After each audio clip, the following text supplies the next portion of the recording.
Tribunal গঠিত হয়েছে। যদি এই একটা ট্রাইব্যুনালের মাধ্যমে আওয়ামী লীগের অপরাধীদের বিচার করতে 10 বছর লাগে, তাহলে আপনারাই বলেন, যদি 10টা ট্রাইব্যুনাল গঠিত হয় বিচার করতে কয় বছর লাগবে? 1 বছর লাগবে। কিন্তু এই বিচারের দিকে সরকারের মনোযোগ নাই। সরকার এখন করিডর করিডর খেলায় মগ্ন হয়ে পড়েছে। একটু আগেই সংবাদ দেখলাম, সরকারের প্রেস সচিব, যাকে বলা হয় সরকারের মুখপাত্র, তিনি বলছেন জাতিসংঘ যদি প্রস্তাব দেয় সেক্ষেত্রে সেই প্রস্তাব আমরা গ্রহণ করব। আমাদের স্পষ্ট ঘোষণা, বাংলাদেশের বুকের উপর দিয়ে কোনো করিডর যাবে না।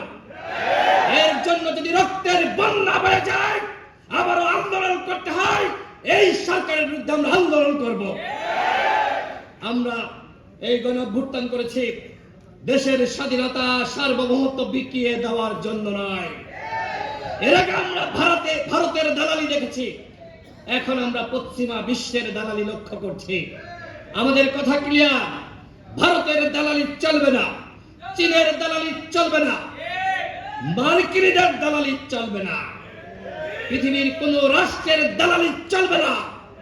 আমরা একটি স্বাধীন জাতি, মেরুদণ্ড সোজা করে আমরা আমাদের নীতিতে চলব। রাজনীতিবিদরা দালালি করবে জনগণের।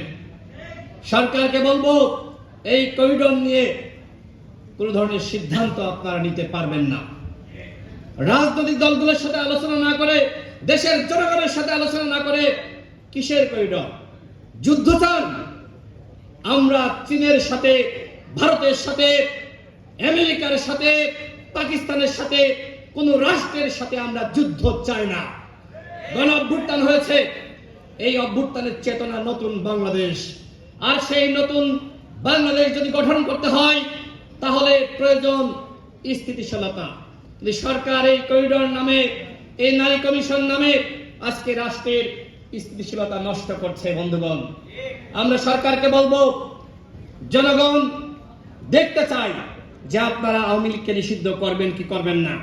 আওয়ামী লীগ গণহত্যা চালিয়েছে, আওয়ামী লীগ অসংখ্য মানুষকে নির্যাতন করেছে, গুম করেছে, খুন করেছে, অসংখ্য মা বোনকে লাঞ্ছিত করেছে, অসংখ্য মাকে বিধবা বানিয়েছে, অসংখ্য বোনকে স্বামী হারা করেছে। এই আওয়ামী লীগ কি বাংলার মাটিতে রাজনীতি করতে পারে? কোনোভাবেই পারে না। সুতরাং প্রধান উপদেষ্টা যেটি বলেছেন, আগামী নির্বাচনে আওয়ামী লীগ অংশ নিবে কি নিবে না সেটি আওয়ামী লীগের দলীয় সিদ্ধান্ত। প্রধান উপদেষ্টার এই বক্তব্য আমরা প্রত্যাখ্যান করছি। তাকে স্পষ্টভাবে বলতে চাই, আগামী নির্বাচন কেন বাংলার মাটিতে আর কোন নির্বাচনে আওয়ামী লীগ অংশ নিতে পারবে না। আওয়ামী লীগের অধ্যায় শেষ হয়ে গেছে। আওয়ামী লীগ আর কোনোভাবে বাংলাদেশে ফিরে আসতে পারবে না। সংগ্রামী সাথী ও বন্ধুগণ, আমরা লক্ষ্য করছি যারা উপদেষ্টা ছিল, উপদেষ্টার পদ থেকে পদত্যাগ করে তারা দল গঠন করেছে, তারা এখন সরকারকে হুঁশিয়ারি উচ্চারণ করছে, কেন নিষিদ্ধ করা হচ্ছে না আওয়ামী লীগকে। আমি তার কাছে প্রশ্ন করতে চাই, জনাব নাহিদ ইসলাম, আপনি যখন সরকারে ছিলেন, আপনি তো ডক্টর মোহাম্মদ ইউনূসের পরে সব থেকে প্রভাবশালী উপদেষ্টা ছিলেন। কারণ কি? কারণ আপনি গণ অভ্যুত্থানের মুখপাত্র ছিলেন। আপনার মেয়াদে কেন আওয়ামী লীগকে নিষিদ্ধ করা হলো না সেই প্রশ্ন আজকে করছি। কেন রাষ্ট্র সংস্কার করা হলো না? কেন গণহত্যার বিচারে আমরা অগ্রগতি দেখছি না? আপনি তথ্যমন্ত্রী ছিলেন, গণমাধ্যমের কোনো সংস্কার হয়েছে?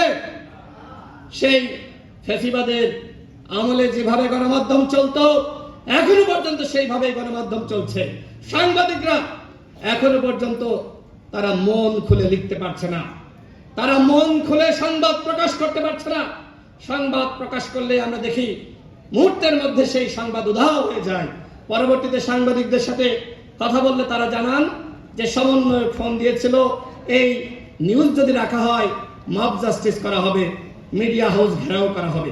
এই হলো গণমাধ্যমের স্বাধীনতা। আপনি কেন গণমাধ্যমের স্বাধীনতা নিশ্চিত করতে পারেন নাই? কেন আপনি গণমাধ্যম সংস্কার করতে পারেন নাই? সেই জবাবদিহিতা আমরা আপনার কাছে চাই।